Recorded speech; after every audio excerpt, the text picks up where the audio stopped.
Hi everyone, my name is Matthew Griffin. I'm the CEO and founder of the 311 Institute, a global futures and deep futures think tank looking up to 50 years out. And thank you for joining me for this special presentation on the future of humanity and artificial intelligence. Now, I've got this lined up for you. Now, we're going to be going through a variety of different topics. So firstly, we're going to be having a look at an artificial intelligence state of the union. So what is artificial intelligence and what is it capable of today? So these are the systems that you're using today, and there'll be some surprises here for you, no doubt.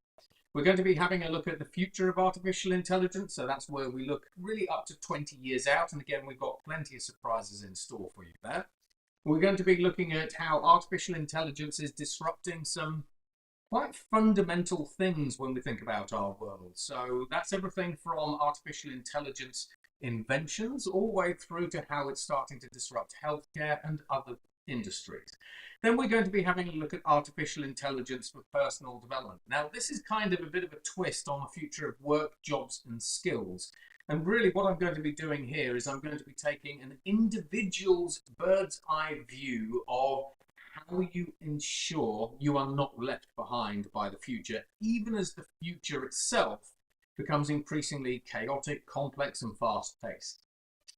Now, when we actually have a look at the future, I kind of often joke that as humans, we only really need to get our heads around one thing, just one thing, right? Yeah, unfortunately, the thing that we need to get our heads around, the only thing that is actually changing is everything. And that pace of change is getting faster. Now, we kind of call this the Buck and Max world. So volatile, uncertain, chaotic, thanks to you know who, and ambiguous. However, the MAX acronym really came in a little while ago because increasingly the changes that we're seeing around the world are massive, they are accelerating, and they're increasingly exponential. Now, exponential doesn't just relate to technology, it also relates to the speed of change. And this is what we're going to be showing you throughout this particular presentation. Now, when we think about AI, Demis Hassabis, I can never say his name right, so sorry, Demis, quoted this. So it was about a couple of years ago. He said, solve intelligence and then use that to solve everything else. And this has really been his guiding mission since he was a boy. And in some respects, we're starting to get closer to his vision of solving intelligence. And this is what we're going to be going through, yeah, as well as other things. Now, one of the things I get asked very regularly as I travel around the world is, as we actually look forward to a future of artificial general intelligence, but also artificial super intelligence, where ASI potentially has an IQ of 1.6 million, circa 2040, 2045, what's the place of humans in humanity?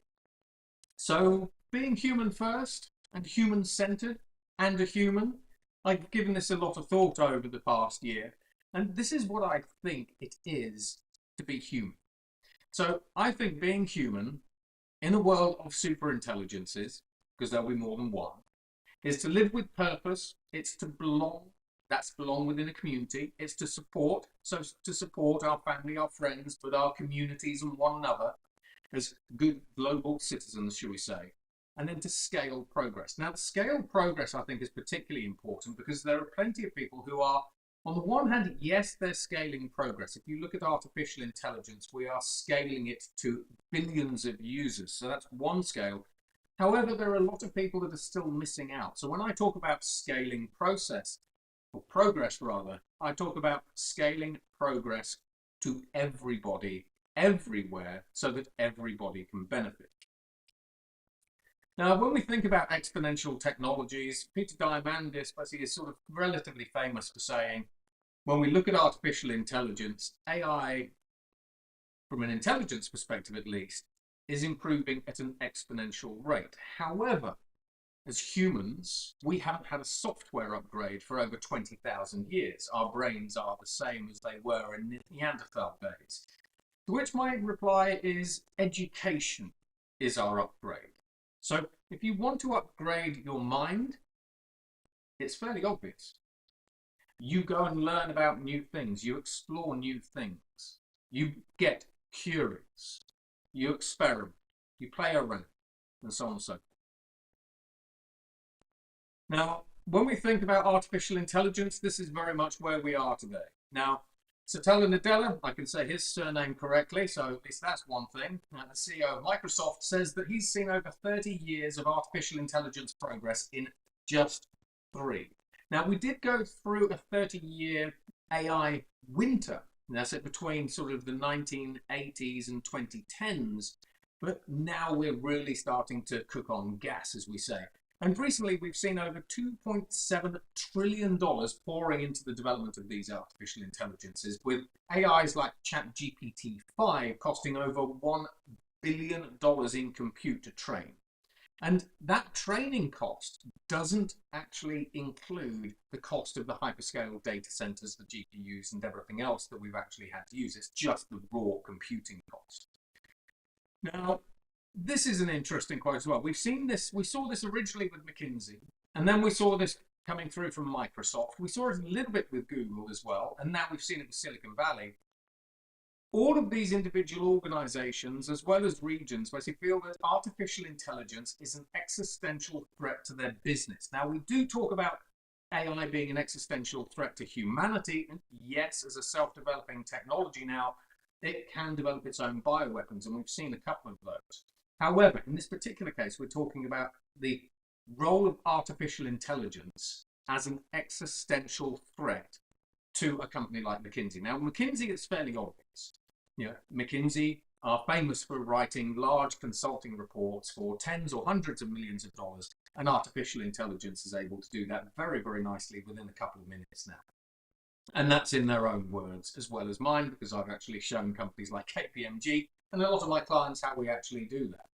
Now, Microsoft is a very different animal. You would have thought that artificial intelligence would not be an existential threat to Microsoft, but there's kind of two things here. So firstly, artificial intelligence changes the business model of software. That's it. So we go from SaaS, where we pay for a subscription, to agentic artificial intelligence, where essentially we're paying potentially agents when they complete tasks. So we go from a subscription-based model to a task-based model. So that's kind of one area. Secondly, Microsoft could just get artificial intelligence and the product portfolio mix wrong. However, really, when we talk about an existential threat to Microsoft, increasingly AI is able to develop software and clone Microsoft software, which I'll talk about in a little while, at speed. So today, Microsoft's moat is very much the software and services that it takes to market. If AI can clone all of those very rapidly, then what's the moat? And recently we saw Claude Anthropic code for 30 hours continuously and clone Slack and clone Microsoft Teams. Then as for Silicon Valley, well, that's it, they all get their panties in a bunch anyway. Now, as Jamie Dimon has sort of said, so I get asked a lot, what are the main use cases of artificial intelligence? Well, Jamie Dimon here had a great answer. It's everything. That's it. Now, when we think about scorecards for artificial intelligence, as humans, we love anthropomorphizing technology. So we also love trying to compare ourselves basically with technology. And with artificial intelligence, while the comparisons aren't actually direct, we're using traditional human metrics and human scoring systems to try to rate whether or not AI is better than us or worse than us in particular things. This is the scorecard that we have at the moment. So the average human IQ globally is 100. Gemini 2.5 has a measured IQ of 136, and ChatGPT-4 had a measured verbal IQ of 155. Now, unlike humans, AI's IQ has increased by 51% in 3 years. Now, when we start fast forwarding over the next couple of years, there are quite a lot of people in the research community that expect AI to have an IQ of between 200 and 300. And then we start scaling from there. Now, at the moment, artificial intelligence does not actually have any EQ. So about a third of humans actually are very strong when it comes to EQ. And you all know who they are. They're the charismatic types. They're the keynote speakers on the stage who everyone loves. Anyway, when we think about memory, as humans, basically, we can typically remember 7 things in our short-term memory, and we've got about a petabyte equivalent of storage for long-term memories. But increasingly, when we think about context windows, artificial intelligence's memory, partly thanks to compute, memory, RAM, storage, etc., is increasingly unlimited. Now, this means that AI, in Sam Altman's words, at some point will be able to remember your entire life. Now, this becomes interesting from a retail perspective as well as a getting to know you perspective, because artificial intelligence today is able to gather over 165,000 separate data points on you, bring those together and essentially combine those into a digital twin of you. That's it. That we can then use to predict behaviors, different psychological responses, and so on and so forth.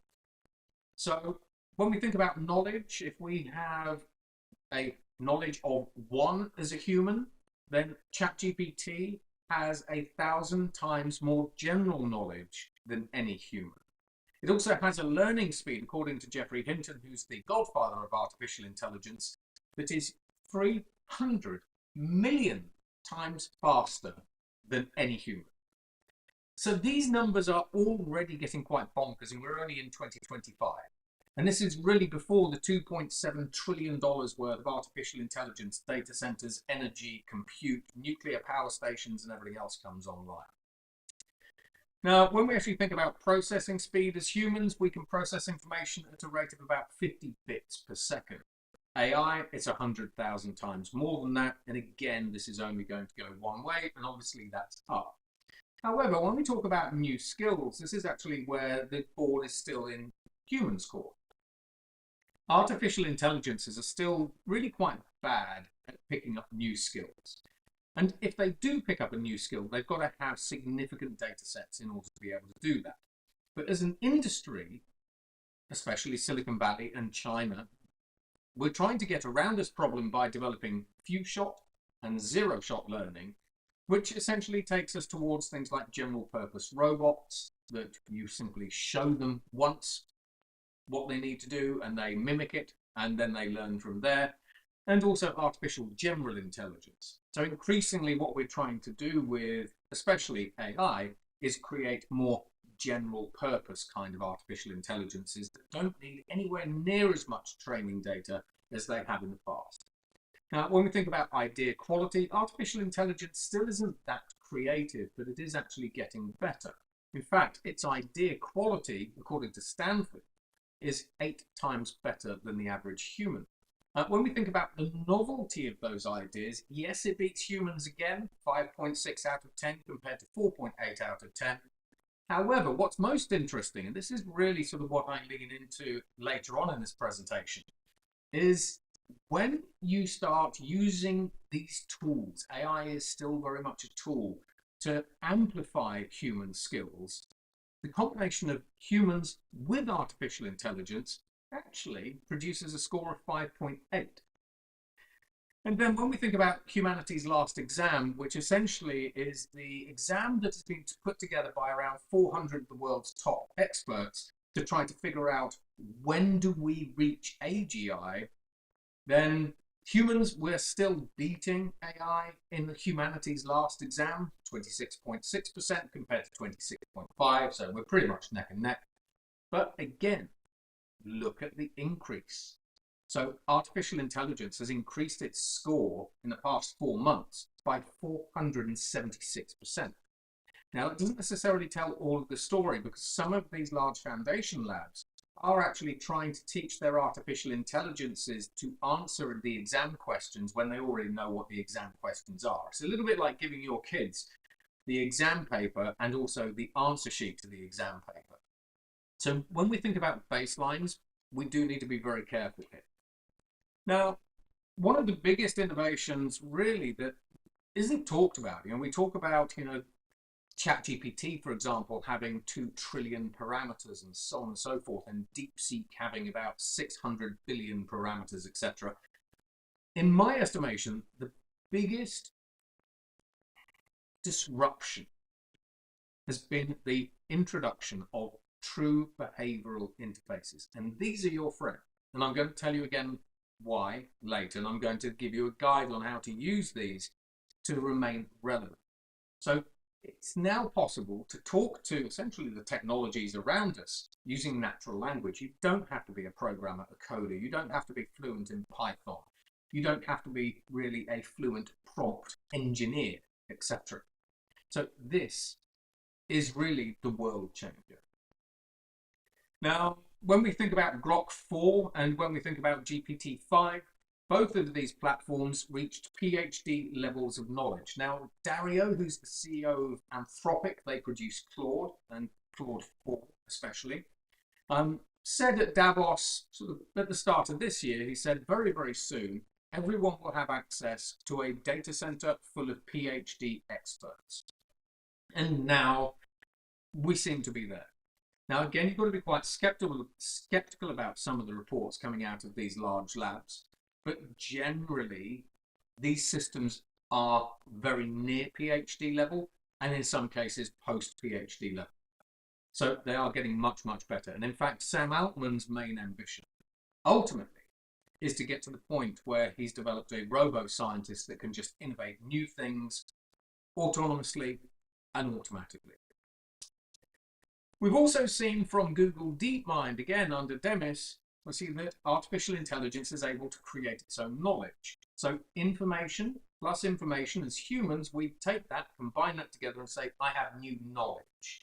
Artificial intelligence has done very much the same thing, albeit in the chess space and the board game space, where it took two sets of information, combined them together and generated in OpenAI, in DeepMind's own words, new knowledge. So what happens from a human perspective when we have AI-generated knowledge and human-generated knowledge? And then after knowledge comes wisdom, and after wisdom, arguably, comes sentience. Although when we think about sentience and artificial intelligence, it would still be synthetic sentience. We wouldn't be talking about the development of conscious machines. We have technology called neuro-biotics for that, where we actually fuse animal brains, essentially, with robots. It's been done. The American military keep doing this. Don't look at me. Don't look at me funny. And these robots are actually conscious. But from an artificial intelligence perspective, it's highly unlikely we are ever going to get conscious or sentient machines in the way that we humans think about that. It will typically be a mimic, or it will be a synthetic or different version. Now, when we think about OpenAI, again, this is ChatGPT-4 especially, we've actually seen artificial intelligence bootstrapping its own intelligence and its own IQ. So in this particular case, and there are two examples, OpenAI's artificial intelligence learned from a data set. Once it had run out of that data set, once it had completed training from that data set, it then generated a bunch of synthetic data and started learning new things from the new data that it had created. So we have that. However, we also had the MIT SEAL program. So SEAL as in the marine mammals. Now, that particular artificial intelligence was able to change its own model weights as it wanted. So by changing model weights, by developing synthetic data, we've seen two AIs that, in the words of the researchers behind these AIs, have now bootstrapped their own intelligence. So now think about that. You know, what happens when AI's intelligence and AI's IQ, for better or worse, is not linked to human activity? AI is also the world's first self-developing technology. Now, it's been designing itself. We've seen that with Google DeepMind. We've seen that with Meta and Llama and so on and so forth. It's been able to optimize its own algorithms. We've seen that, as I've said, with MIT SEAL. We've seen it with Meta. We've seen it with Microsoft. We've seen it with Google. But it's also been able to replicate itself. And again, we've seen this. This was about 2 years ago with Google, where an AI created a new AI, and the new AI was an image generation AI, and it was 30% better than anything that the humans had actually put together.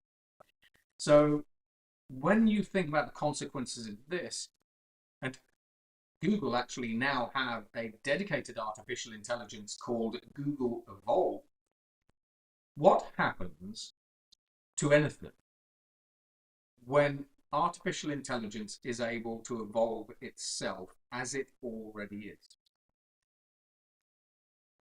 Now, when we think about State of the Union, of course, we have agentic artificial intelligence.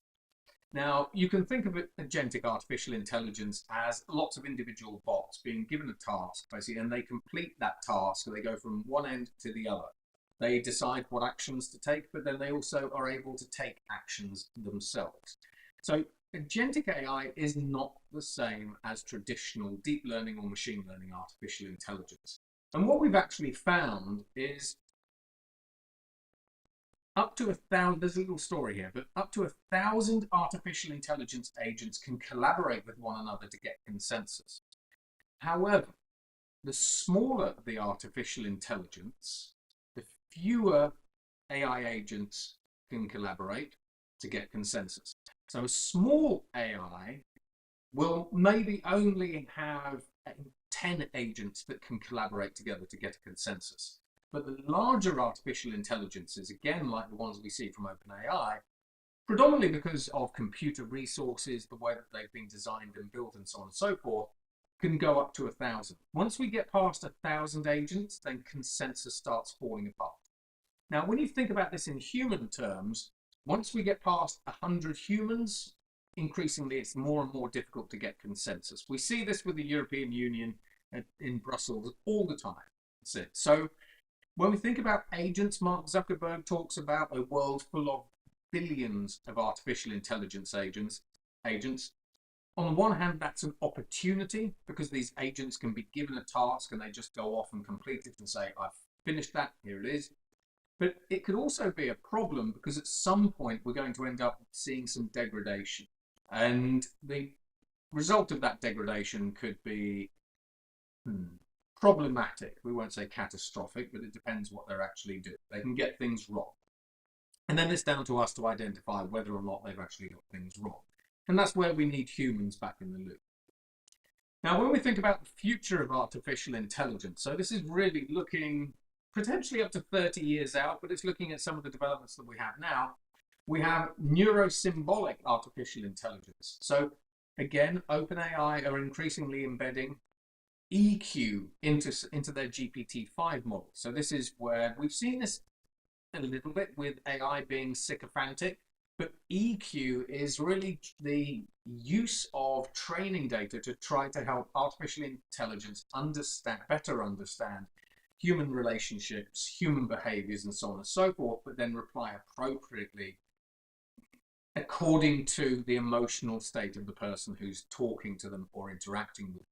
So this is also the combination of intuition, so deep learning systems, with symbolic systems. So essentially we end up with computer systems that are both able to see patterns in the data, but then also actually logically think and reason about those patterns in the data. So neuro-symbolic artificial intelligence is essentially the attempt to create machines that truly do think for themselves, as opposed to fantastic automated pattern recognition systems, which we're doing a lot of the large foundation models basically a disservice there, but we're generalizing because we're on the clock.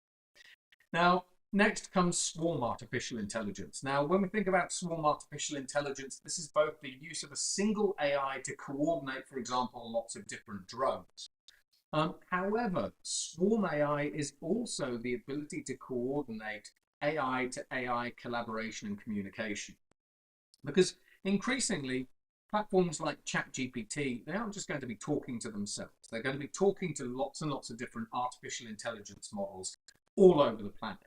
So swarm artificial intelligence is the research that's dedicated to trying to ensure that those AIs are able to functionally talk to one another without, shall we say, twisting their minds.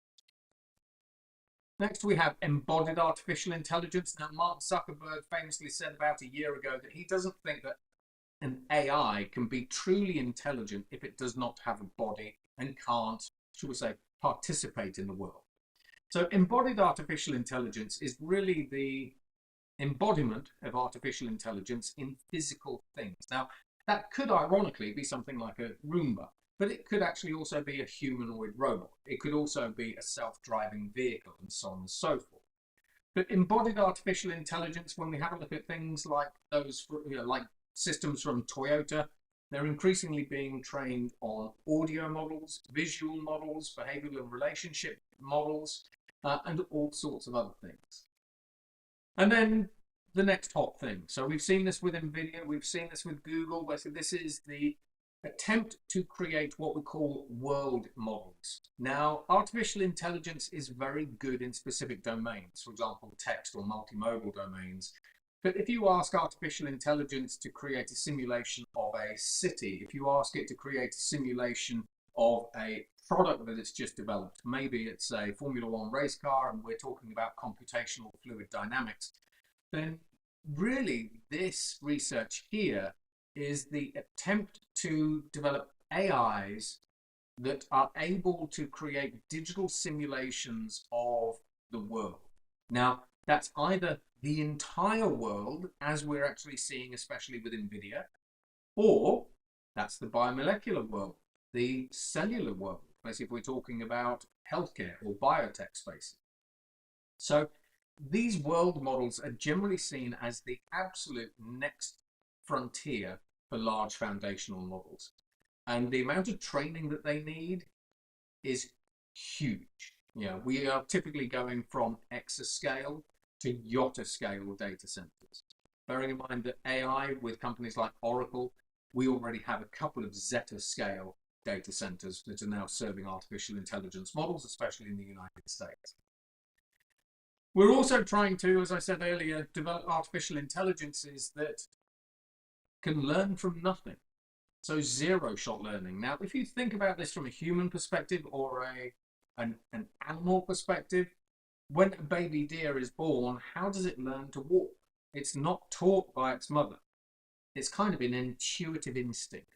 So zero-shot learning is the attempt by companies like Alibaba, for example, as well as companies like Meta, Google again, etc., the usual suspects, to create artificial intelligences that just simply learn for themselves. And actually, more than that, learn in the potential absence of data. So when we think about data, it's said that by 2026, we're going to run out of data. If we don't need data, so just think about the implication, if we don't actually need data to train the vast majority of new artificial intelligence models, then does the traditional status quo of the country with the most data wins still hold up?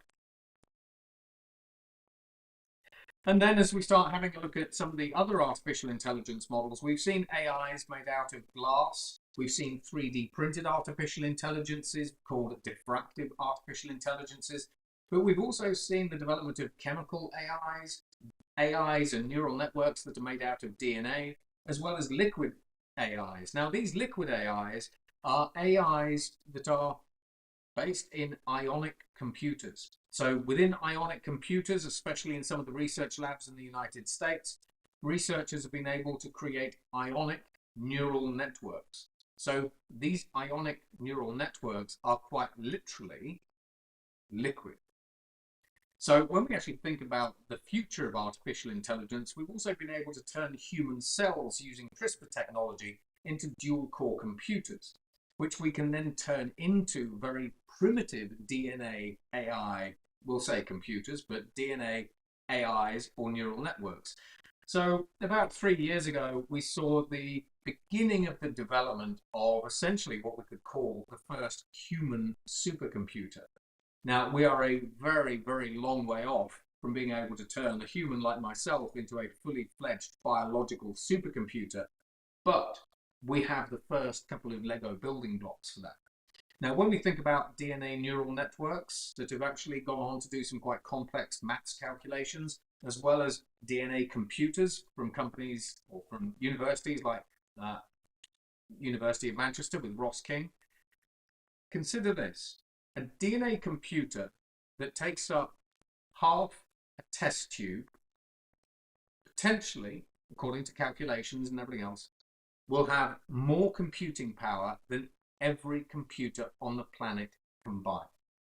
And that's before we start talking about quantum computers, quantum algorithms, which, again, change the AI game, neuromorphic computers, basically which are self-learning, and all kinds of other artificial intelligences. So when we think about the AIs that we have today, the multi-trillion parameter GPT-5 models, compared to what's coming, compared to what's already starting to edge onto the lab bench, they are very, very rudimentary. We have a huge runway ahead of us. And then when we have a look at artificial general intelligence, which again is pegged for about 2028 to 2035, depending how we define it, then we think that an artificial general intelligence will have an IQ of 1600 and will have 1 billion times, with a B, 1 billion times more cross-domain knowledge than any human. So the change here is we're moving from 1,000 times more general knowledge with platforms like ChatGPT and GPT-5 to an AGI that has 1 billion times more knowledge than humans, but that is cross-domain. That changes how you think about the future. Because from a world of work perspective, how do you start competing with an artificial intelligence with that kind of power and capability and knowledge? So with a lot of the work that I do in the future of work, jobs and skills space, as well as education, it's not, in my opinion, just enough to be thinking about how do we change the workforce in the next couple of years. It's how do we keep the workforce evolving so that people can be gainfully employed, not just by the end of the decade, but by 2040, 2050, 2060, 2070. And that's difficult. And that's what we're going to be covering a little bit later in this presentation when we start coming on to some of the human aspects. Now, when we think about artificial general intelligence, Sam Altman actually and the OpenAI board quite a little while ago now defined AGI as the point in time when AI outperforms all humans at all economically valuable work. Think about that. If you are in a job that is economically valuable, whether it's wealth advice, whether it's software development, whatever it happens to be, this is what OpenAI ultimately are trying to automate. And that's interesting. I won't say it's an issue, but it's interesting. Now, because Microsoft invested so many billions of dollars in OpenAI, they needed a commercial definition of AGI. So in this particular case, the commercial definition of AGI is an artificial intelligence that can generate $100 billion of profit by itself. Just think about that. Which takes us on to this. Now, a little while ago, Sam Altman was at a JP Morgan event, and I've been talking about this for years. In 2019, I talked about AI building companies with companies like Accenture at the Louvre in Paris, and that's on the YouTube channel, so I can put a little link in that for you if you like. Increasingly, Sam Altman sees a point in time where artificial intelligence can build companies, specifically multi-billion-dollar companies with either one person or less. Now, when we think about OpenAI and when we think about Google DeepMind, both organizations have roundly decided that the new Turing test should be whether or not AI can create, operate, and scale a successful business. Bearing in mind that we blew past the Turing test and no one has really talked about it. So what happens in a world where artificial intelligence is able to build its own companies? Now, think of that as a digital company. Maybe it's going to build a software company, for example. And again, I've got some little snippets and nuggets for you in a bit. And again, when we think about Sam Altman's vision of the future, ultimately what he wants to try to achieve is he wants to be able to put AGI, all of that power, onto a single computer chip. Now, when we think about computer chips, when we have a look at some of the Moore's law, when we have a look at things like GPUs, Over the next sort of 5-ish years, we think computer chips basically will gain over 1 million times in performance. And that's coming from guys basically like Jensen Huang, basically who is the NVIDIA CEO.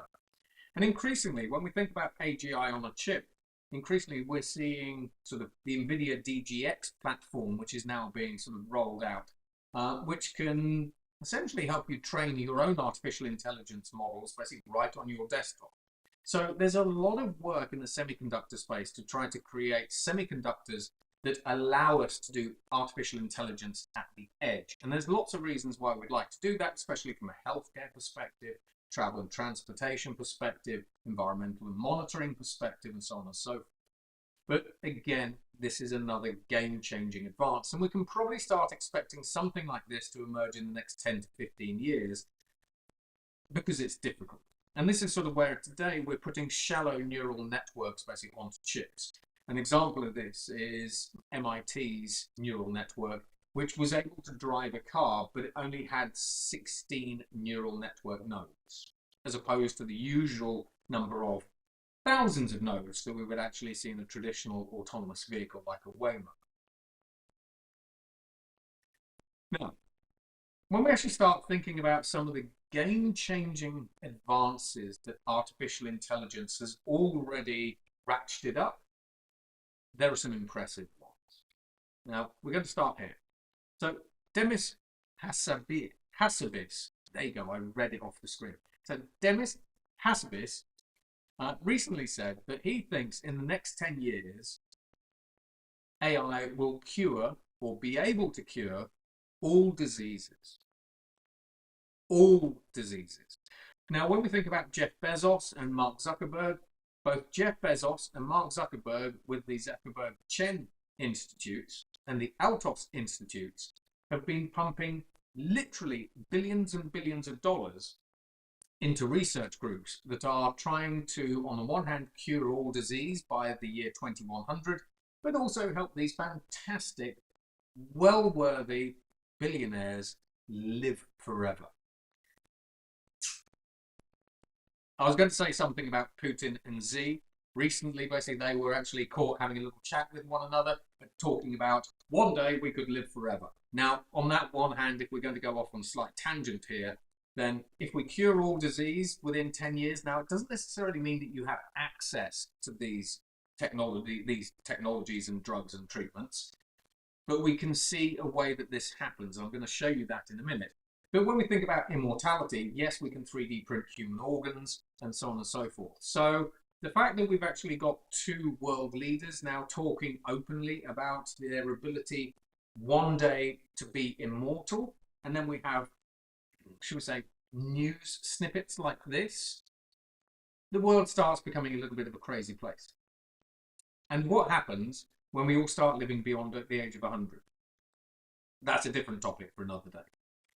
Now, when we think about DeepMind, so AlphaFold, which is one of DeepMind's legendary artificial intelligences now, took 6 months to simulate over 200 million proteins. Now, to put this into perspective, in the whole of human history, we've only ever simulated around 2,000 proteins. And all of a sudden, within the space of really a 3-year research project, DeepMind went from being rubbish at it to Demis getting the Nobel Prize for the achievements in this space. Now, proteins are essentially the building blocks of all life. If you can understand every protein on the planet, you can create new drugs, new treatments. You can literally start thinking about curing disease. But it doesn't stop there. Artificial intelligence a little while ago found over 12,000 new antibiotic chemicals, which when combined actually led to the discovery of 80 new novel antibiotics. That's impressive.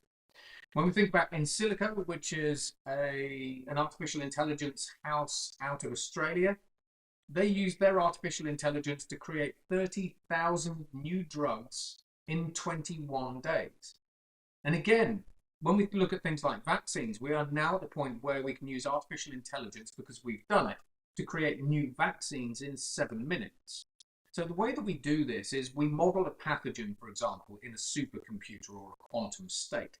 And then these artificial intelligences simply try to assess which of these 25 million compounds in the databases they can combine together in which formats to kill that pathogen. So what we're really doing is we're doing computational medicine at scale and at speed. But when you get to the point where you can create 30,000 new drugs in 21 days, and bearing in mind that the US military, along with the FDA, are now trying to use AI not only to develop drugs, but also approve drugs and then get them through into the general population so that we can all benefit from those drugs, hopefully. This starts being a very bonkers, crazy world from a healthcare perspective. Now, Google a little while ago, discovered 380,000 new materials. Again, putting this into perspective, in the whole of human history, in the open source US Department of Energy materials database, as humans, we had only ever found 40,000 materials. So within the space of 2 weeks, we went from 40,000 materials to 420,000 materials. Now, again, think about the relevance of that. If you want to create next generation semiconductors or electronics, it's all about materials. If you want to create hypersonic weapons systems, it's about materials, etc., etc., etc. Materials are literally what makes the world work. So now that we have over 420,000 materials in an open source database, you can change everything.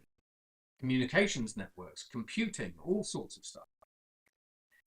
We've also used artificial intelligence and combined with rapid gene sequencing to sequence the genome of 16 humans in 5 hours. So when we think about the development of personalized medicine, I can now sequence your genome for $100 in 5 hours. And if you have cancer, I can take that and then I can use CRISPR technology combined with artificial intelligence to create what we call a human hybrid T-cell immune system. And that modified T-cell, in many cases, has been able to kill 100% of stage 4 cancers. So when we think about the use of artificial intelligence with rapid gene sequencing, with personalized medicine, with very powerful genetic engineering technologies to create new hybrid immune systems for ourselves, which identify disease within our body and then specifically target it like a sniper and then kill it, we've done it. We're there. And then we've got to ramp up and scale. Now, artificial intelligence is also becoming an inventor. The only place where AI is able to own its own inventions is in South Africa with the South African Patent Office. Anywhere else around the world, like the USPTO, they don't rate AI as the inventor because the inventor has to be a human. However, with Toyota, artificial intelligence in 2 weeks developed a completely new kind of electric vehicle lithium-ion battery. Now, normally it takes 2 years to develop EV batteries, including testing. In Germany, a company called Hyperganic developed a brand new rocket using their artificial intelligence, or rocket engine, but they did it in 6 hours. And this rocket engine was a single-piece 3D printable rocket engine. And then Leap 71 in the UAE, in Dubai, also did the same. So while AI is not necessarily creative or particularly novel, it is getting to the point where it's managed to create and, dare we say, invent some very radical new things. And those things include algorithms. So with Google Evolve that I mentioned earlier, Google Evolve has been evolving and developing and literally inventing new algorithms. But these algorithms are very good, but also human experts don't really understand how they work. And here's this. Now, the IEEE consortium also used a convoluted neural network And this CNN was tasked with trying to develop a new fast computer chip. And it did a wonderful job. It created one of the fastest computer chips on the planet. But when the experts actually looked at this computer chip, again, they didn't understand how the AI had built it, designed it, and they didn't understand how it operated. And the reason for that is because as humans, basically, we have designed, for example, computer chips in this way. We've always done it this way, and we iterate and iterate and iterate, and we build on knowledge that we've already got from previous generations. But with artificial intelligence, AI is saying, well, if I want to create this output, what are the million different ways that I can get here? And in many cases, what we're seeing is artificial intelligence is saying, well, the way that humans designed computer chips is actually quite inefficient. I found a better way to do it. So AI is not necessarily creative. It's not necessarily an inventor as we would think of a traditional inventor, and we can't quite give it the inventor's moniker at the moment for a variety of reasons. But it's technically discovering and or inventing or certainly creating some amazing new products that surpass anything that any humans have actually been able to put together so far. Now, one of the reasons I said that Microsoft sees an existential threat with artificial intelligence is AI is coding. Now, if you think about Microsoft, Microsoft is a software house. They provide software and they provide services to go along with that, consulting and advisory services, cloud services, and orchestration services and everything else. Now, as I mentioned earlier, Anthropic's artificial intelligence, Claude, managed to code continuously for 30 hours, and it cloned Microsoft Teams and Slack. So Eric Schmidt, a little while ago, said that in the future, he sees a point in time where artificial intelligence will be able to clone TikTok, its algorithms, interfaces, and everything else in 30 seconds. Now, using a natural language interface, I, as a non-programmer, eventually will be able to say, I would like you to create this kind of program, this kind of software. The AI will understand the context. It will understand what I'm asking for. It will understand what that software is designed to do and the features that it needs, and then it will just code it. And then using my natural language voice, because I have a natural language voice, using my natural language voice, ultimately, I can then just say, tweak this, tweak that, how does that work, etc., etc. So what happens to human potential when everybody on the planet is able to develop software? What happens to human potential when the people who think that they might be able to design a better rocket engine but haven't had the skills, the resources, the money, the labs, the infrastructure, etc., are just able to talk to an artificial intelligence that pretty much costs them nothing to use and just say, create a new rocket engine, create a new training shoe, whatever it happens to be. We're going to come on to the implications of all of these things in a moment. Fusion. When we think about platforms like Google DeepMind, those AIs are so good that they are actually containing the plasma rings within fusion reactors, because one of the problems that we have with fusion reactors is as a 300 million degree Celsius plasma ring goes around the torus, it starts hitting the sides. You've got to be able to keep magnetic containment, and you've got to be able to keep perfect magnetic containment. AI solved it. So AI is helping accelerate the fusion revolution, which is still decades away, but AI is playing a significant part on the development of fusion. And AI has even theorized that cold fusion, so this is fusion at room temperature, is possible. And there's a company that's actually developing a cold fusion reactor.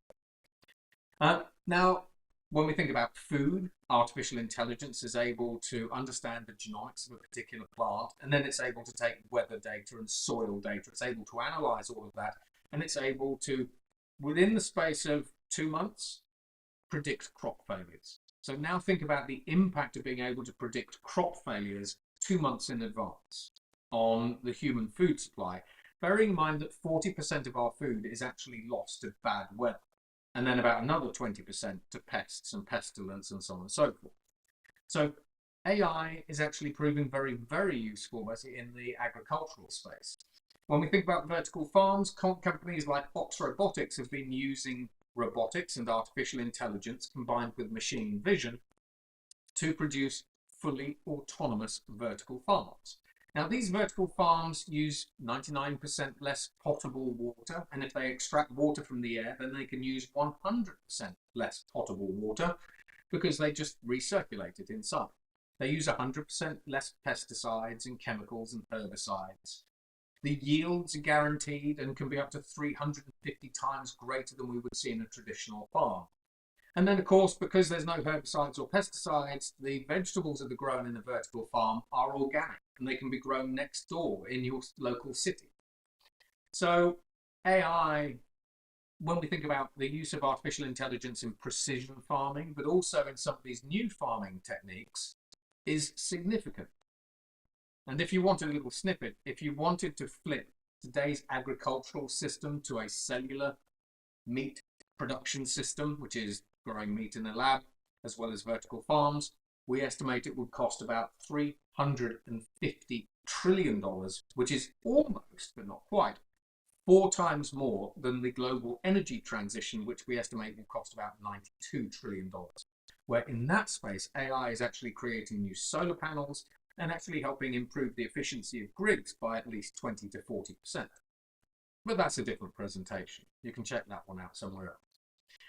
We also see artificial intelligence being used to create and generate basically new food. So we've got new strawberries that artificial intelligence has designed, and we've also got new cows basically that are resistant to tuberculosis because artificial intelligence increasingly understands genomics. We've also seen artificial intelligence creating at least 2 fully synthetic artificial human genomes. So when we think about the introduction of artificial intelligence and its potential to create synthetic life, we have an E. coli bacteria called Sin57, because 57% of the E. coli bacteria is fully synthetic. And increasingly, we're getting to the point where it looks highly likely that we will be able to create the first fully synthetic bacteria. And then we move from bacteria. And then if we look at MIT, Harvard, and UCL, by 2037, they want to be able to use technology to create the world's first artificial synthetic human. You can read about that on the website. I'll put links below. Now, all of this sounds magical, science fiction-like, etc., etc. But in a world that is full of science fiction-like technologies that are getting exponentially better, exponentially faster, how do we as humble humans manage in this world? Are we all going to be automated by machines? Or is something else going to happen? Is it going to be something like the singularity? Let's dig in. Now, when you think about the future of work, jobs, and skills, ultimately, you're either working for yourself, like I do as an entrepreneur. Congratulations. It's a hard job. I know. Oh, you can cry on my shoulder later. You're either working for yourself or you're working for someone else. Now, if you're working for someone else, companies ultimately want to be able to scale as efficiently as possible. So the reason you have a job is because there is no other way, there's no better, cheaper way to automate. Now that starts changing. The economics of automation start changing as we see agents and AIs developing and so on and so forth and getting easier to integrate into enterprise infrastructure. So as an individual, if you want to remain employed for the next 10, 20, 30, 40 years, and I've been talking to Google, the Google, about this very topic in both Dublin and New York recently, then ultimately you want to stay relevant to that company or to the jobs market. Now, the way that you do this is this. Firstly, you need to be able to align yourself with the mission, values, and direction that the company that you work for is going in. You need to be able to anticipate what the future company that you work for will need. Now, one way to anticipate what your company is going to look like, what it's going to produce and sell, and how it's going to sell it and who it's going to sell it to in the future, is a very easy thing. Follow the money. If you see teams within your organization that are being made redundant or cast aside, and you see the organization's hard-earned cash flowing into particular business units, then guess basically where the growth area, guess where the leaders think the growth areas are. And then you need to be able to adapt. So align with the future trajectory of your company, anticipate what that is, so follow the money, and then adapt at speed. And this is how you adapt at speed. We'll go into that. Now, when we actually look at the top artificial intelligence use cases for 2025, Harvard pulled this together. The first is companionship, the second is life organization, the third is finding purpose. Now, on the one hand, this is kind of sad. Over 50% of people on the planet basically report being lonely quite a lot of the time. So, but also a lot of people are starting to use artificial intelligence for help with, for example, financial advice. So 40% of people are using AI for financial advice. And if you're a high net worth individual, that rises to 80%. But we're also starting to ask AI to help us with life organization and finding purpose, because it's not judging. And so I can talk to my artificial intelligence about anything that I like, and I know that the only thing that it's going to actually share is everything with Sam Altman if I've got my settings set wrong. But that's a conversation on privacy and security, which we can have another chat on that another time. Now, when we think about how we use these increasingly powerful artificial intelligences, whether it's in the education space or whether it's in the workspace, Microsoft got 400 of their software developers, and they told them for a period of 3 months, exclusively use artificial intelligence to do software development. Don't use anything else. And what they found is at the end of and you can read about it, at the end of that 3-month period, they'd lost 40% of their critical thinking skills. That's a lot. So the lesson here is, the more you rely on artificial intelligence to do your job and your thinking for you, the worse your critical thinking skills are. And as everyone will tell you, critical thinking is needed in the future. It's a core soft skill today, 10 years, 20, 30, 40, 50 years from now. Now, in addition to that, metacognition basically is people who think about how they're thinking. What we actually saw with, for example, Anthropic, when they did similar experiments, was in 50% of cases, when people were using artificial intelligence to do their work for them, they just stopped thinking for themselves. So that was an issue. And then when we actually think about learning loss, basically what we actually see is people who are relying on artificial intelligence, and this is from the PNAS Research Institute or papers, people's ability to learn new things reduced by 17%. So the lesson here with this is, if you're using artificial intelligence as your crutch, not as an aid, if you're using AI to do all of your thinking and work for you, then as we saw with MIT's MRI research, you are literally getting stupider and you're losing some of the key skills that you need to remain relevant in the future. So you've got to remember, as powerful as it is, and as powerful as it's going to get, artificial intelligence is a tool. At the moment, like any other, self-developing, self-evolving, bit of a funky tool, but it is still a tool. So when people have used artificial intelligence to help them in the right way, so I do my work in the way that I would normally do it. I do my homework in the way that I would normally do it. And then I use artificial intelligence after the fact to assist me, helping make that work better. A little bit like, a mentor or a coach relationship. Then what we actually saw is, when individuals have used AI not to do their work, but to help support them do their work in the right way. So you've got to think about the level of effort that you put into your work. That's how we measure this, proof of effort. Then the amount of stress associated with doing that job and that task actually reduced by 30%. So your cognitive load reduces. by 30%. You kind of come a little bit freer, which is nice. But we've also then seen a 60% increase in productivity. We saw this with research out of MIT. So if you rely on artificial intelligence to do all of your work for you, you lose critical skills and you become dumber and stupider, and you become less relevant and less employable. If you know how to use artificial intelligence in the right way, actually, you become more relevant and you become more employable. And this is what I'm now going to dig into. So think about this. AI has an IQ of 136 to 155, 1,000 times more general knowledge than any human. Increasingly, for $0 or $20 a month in the case of ChatGPT, we are democratizing global access to intelligence. We are also democratizing access not just to information like Google did, basically traditional Google search, but we are starting to democratize access to knowledge and even to expertise in some cases. But here's the real rub.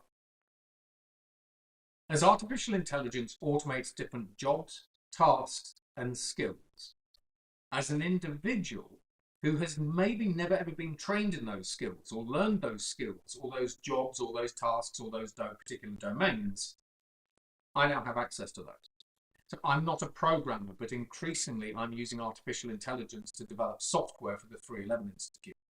I'm not a lawyer, but I can use artificial intelligence not only to put a legal contract together, but to actually review legal contracts that come into me and then recommend adjustments. So what happens to you as an individual? What happens to your potential when you have access to free intelligence, free knowledge, and all of the world's skills for free? Ultimately, we see the end of T-shaped individuals. I used to sell products at IBM, but now I sell products, still do that, but I now make software. I write legal contracts. I use artificial intelligence to perhaps do my marketing, to do my research, my analysis, all this kind of stuff. What happens when you are no longer a T-shaped individual, and we haven't really got a name for the replacement? I'll call you a W-shaped individual because you have multiple skill domains now. What happens in the world of work when people who used to be employed within specific lines of business because they were T-shaped individuals now have access to all skills that have been automated? Now, on the one hand, this changes how company structures work. We kind of go from pyramid structures to barbell structures to obelisk structures if we're McKinsey, to diamond structures if we are Tata, HCL, Infosys, and so on and so forth. And there's lots of sort of conversations about the future structure of companies. But ultimately, do we end up in a swarm company structure where I now have access to lots and lots of different skills? The company that I work for needs something done, and they have a way to tap into me to access that skill for that particular task. And in the meantime, they're also working with others as well.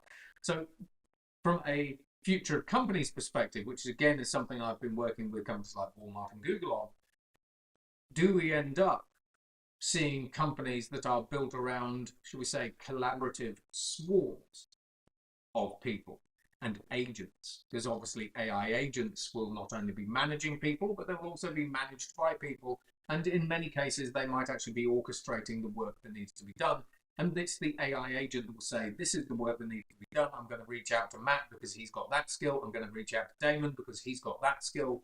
And I'm going to reach out to Sarah because she's got that skill. And together, we're going to coordinate with one another to get that particular piece of work done. Now, ultimately, as artificial intelligence automates hard skills, you need very, very solid soft skills, but your hard skills need to be switchable. So today, for example, I'm a data scientist. Tomorrow, I might be a quantum data scientist. Today, I might be a software developer, but tomorrow, because AI is writing software that we might not actually understand what it's done, how it's done it, how reliable or secure it is, I might end up being a software governance or software forensic inspector. So increasingly, we need to be able to swap in new hard skills and swap out hard skills that are no longer relevant at speed. Now, increasingly, you need to become AI literate. Basically, that is an absolute must. There are so many people I meet around the world. They say there will be two kinds of companies, two kinds of people in the future, those that use AI and those that don't. And the people who use AI basically will be relevant. The people who don't use AI, they'll be kicked to the curb. We also need to be able to adapt and learn at speed. And this is really what I want you to dig into now. We're in the final leg of this presentation. I know it's been a long one, but hopefully you've enjoyed it. Now, on the one hand, being able to adapt at speed is understanding and anticipating change, understanding the impact that those changes are going to have on the things that you care about, and then you being able to proactively put a plan together so that you can navigate those changes for your own benefit. Now, in terms of learning at speed, along with the students that I teach, and I teach 8-year-olds up to 25-year-olds, as well as senior executives up to 80 years old, really. By using artificial intelligence in the right way, I can accelerate how fast you learn new topics and new things by at least 12-fold. So I can use artificial intelligence increasingly as what we call an adaptive tutor. And it can teach me, for example, the fundamentals of cybersecurity, and it can teach me to a 101 level. As I dig into the rabbit hole, it can then teach me to a 201 level. So now basically I've acquired new knowledge that I didn't have before, new expertise and skills that I didn't have before, maybe in the cybersecurity space.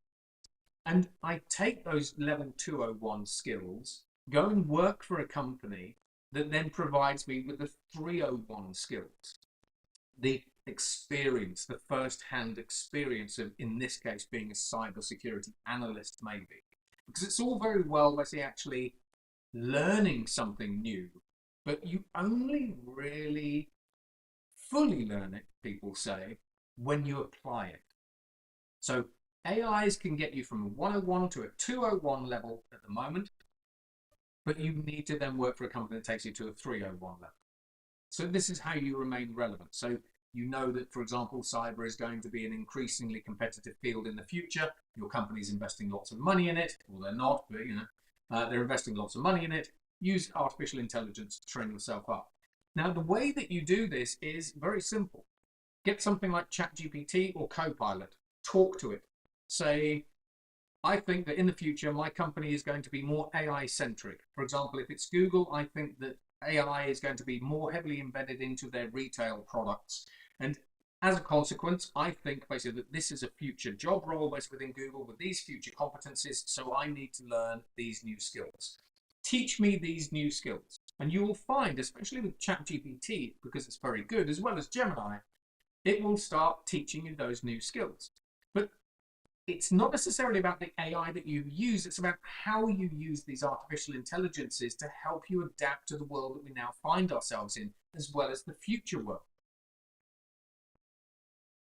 So as you realize that the future direction of travel for your individual job is that way, so I'm going from a data scientist to a quantum data scientist, again, you can ask artificial intelligence to assess your quantum data science skills. And it will ask you a set of questions.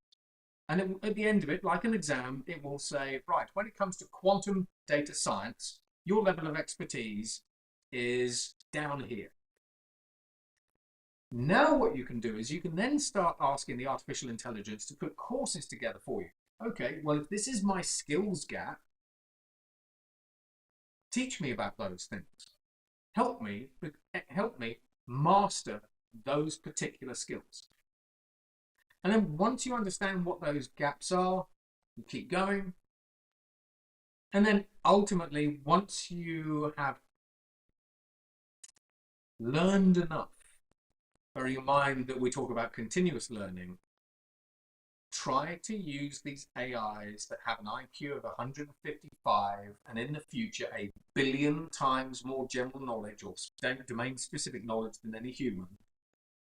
Use these AIs to master whatever the thing that you care about is. So if I want to master being a quantum data scientist, these AIs have read all of the information, all of the research papers on the planet. When you use these technologies in the right way, they don't make you stupider, thicker, or help you lose your skills. They can turbocharge your skills, and most importantly, they can amplify your skills. Now, if you think, what would happen if you had access to 1,000 Albert Einsteins? Because that's where we're kind of going. That's kind of where we are at the moment. How would you tap into that? You have access increasingly to free knowledge, free skills, and free other things. I forgot the third one. I said that's my memory for you. So free intelligence, free knowledge, and free skills. I remembered. So I didn't have to ask an artificial intelligence. Use these AIs to master whatever it is that you care about. A very simple example of this is while you're in the car going from A to B, try to identify gaps in your skill set and then try to master them. You will very, very quickly see these artificial intelligences in a very, very different light, and you will see your future in a very different light. And with that, that is the end of my prattling. I hope you enjoyed that. My name is Matthew Griffin. If you want to download my books and codexes, if you want to check out other YouTube videos, basically then you can do that for free. Just scan the QR code. And if you have any questions, put them into the comments below. Ask me directly. You can find me on LinkedIn, all of the usual suspects. And have a fantastic future. Great. And goodbye.